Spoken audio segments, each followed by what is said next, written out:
December 6 కొన్ని ఎప్పుడూ మారవు. చదవండి. రోమీయులకు రాసిన పత్రిక 4వ అధ్యాయము 1 నుండి 15 వరకు. లేఖనమేమి చెప్పుచున్నది? అబ్రహాము దేవుని నమ్మెను, అది అతనికి నీతిగా ఎంచబడెను. రోమా 4:3. షికాగోలోని మూడీ చర్చ్లో 18 సంవత్సరాలుగా పాస్టర్గా ఉన్న డాక్టర్ హ్యారీ ఐరన్సైడ్ సెలవుల్లో ఉన్నప్పుడు ఒక సండే స్కూల్ తరగతిని సందర్శించిన విషయాన్ని చెప్పారు. ఆ టీచర్ పాత నిబంధన కాలంలో ప్రజలు ఎలా రక్షించబడ్డారు అని అడిగారు. ఒక వ్యక్తి ధర్మశాస్త్రాన్ని పాటించడం ద్వారా అని జవాబిచ్చాడు. అది సరైనది అని టీచర్ అన్నారు. కానీ డాక్టర్ ఐరన్సైడ్ అడ్డుకొని, నా బైబిల్ ఇలా చెబుతుంది, ధర్మశాస్త్ర క్రియల ద్వారా ఏ మనుష్యుడు నీతిమంతుడిగా తీర్చబడడు. రోమా 3:20. ఆ టీచర్ మరెవరికైనా వేరే ఆలోచన ఉందా అని అడిగాడు.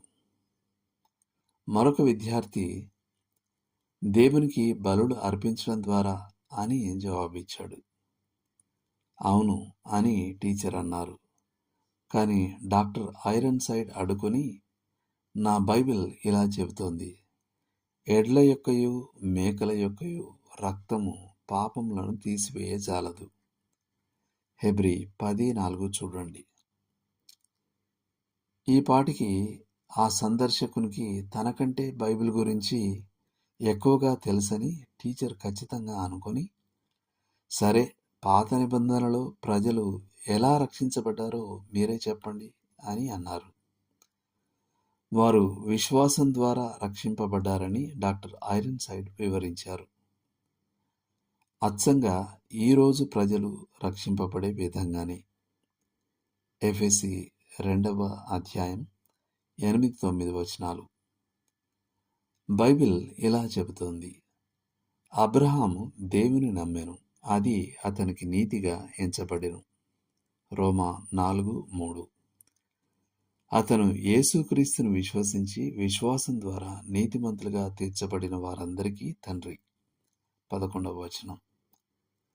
లోతుగా ఆలోచించాల్సిన విషయం. పాత నిబంధన ఆచారాల వెనుక విశ్వాసం ఉంది కాబట్టి, నేడు విశ్వాసం మిమ్మల్ని ఏమి చేయడానికి ప్రేరేపించాలి? దేవుడు మిమ్మల్ని దీవించునుగాక. ఆమెన్.